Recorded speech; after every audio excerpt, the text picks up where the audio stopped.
조금 전에 연결이 고르지 못한 점 사과드립니다. 바로 이수정 교수님 다시 한번 연결해서 화상으로 얘기 나눠보겠습니다.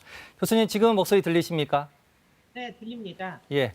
오늘 법무부가 스토킹은 이제 징역형으로 처벌되는 범죄다 이렇게 밝혔는데 궁금한 게 그럼 지금까지는 스토킹이 범죄가 아니었습니까?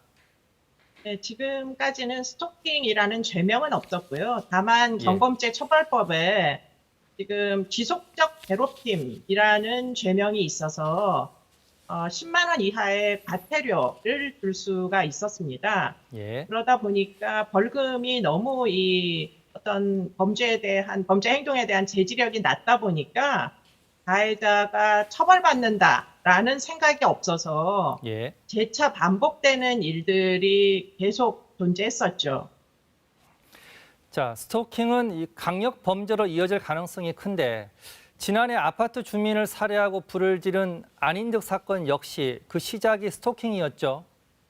네, 그러다 보니까 안인득 사건의 경우에도 신고를 해도 사실 뭐 지속적 괴롭힘 정도로 밖에는 처벌을 못하는 그런 연유로 사건화가 잘 되지 않아서 결국 여고생을 반년 가까이 스토킹을 하다가 결국 아파트에 불을 질러서 많은 이제 사람들이 희생이 됐고요. 5명이 사망을 하게 그렇게 뭐 결과가 초래됐었죠. 그렇기 때문에 이 부분에 대해서 어떻게든 처벌이 필요한데요. KBS에서 2019년도 1심 살인이나 살인 미수 사건 381건을 추적한 적이 있습니다. 그런데 여성이 피해자가 됐던 사건에서 30% 정도는 사전에 스토킹 기간이 분명히 있었다는 판결문의 내용이 있었습니다. 그렇기 때문에 스토킹을 미리 법적으로 제지를 할 수가 있으면 여성의 인명피해가 충분히 막아질 수 있다. 이런 결론에 도달할 수가 있는 것이죠. 자, 스토킹 하면 뭐 단순하게 남을 따라다닌다 그런 의미로 알고 있는데 법무부가 이 스토킹이 어떤 행위들이 범죄인지 정의를 내렸죠. 좀 소개해 주시죠. 네. 그러니까 따라다니는 것뿐만 아니라 계속 주변을 맴돌면서 피해자를 지켜보고 위협을 하고 또는 이제 위협적인 물건들을 집 앞이나 여성의 생활 공간에다가 몰래 갖다 두기도 하고요.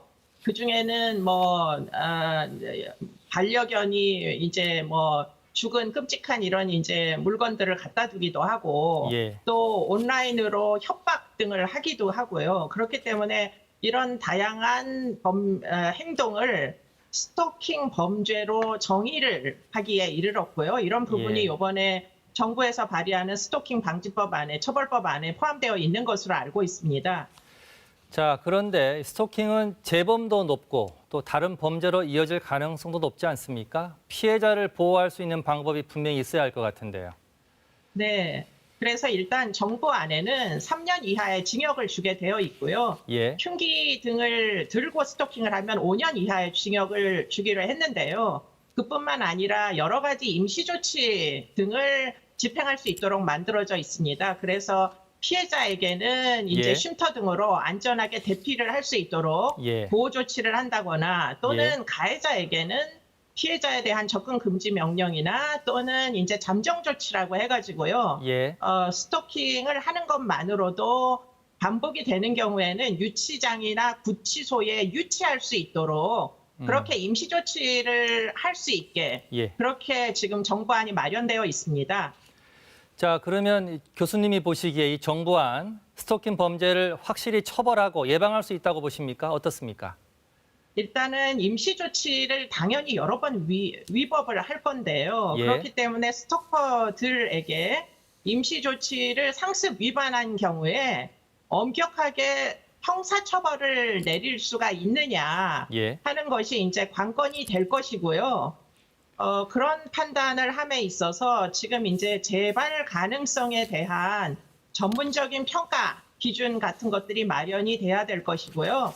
그리고는 이제 전담 수사관이나 전담 재판부 등이 지정이 돼서 지금 이런 일종의 예비적 행위의 재발 위험성 그리고는 생명 손실의 위험성 정도를 제재할 수 있게 미리미리 감별을 해서 처벌할 수 있도록 이렇게 하는 조치 등이 좀 더 보강돼야 된다고 보입니다. 자, 어쨌든 법무부는 이번 법안을 올해 내에 국회에 제출하겠다고 하는 건데 그동안 이 비슷한 관련법들이 많지 않았습니까? 왜 이 국회 문턱을 넘지 못했습니까?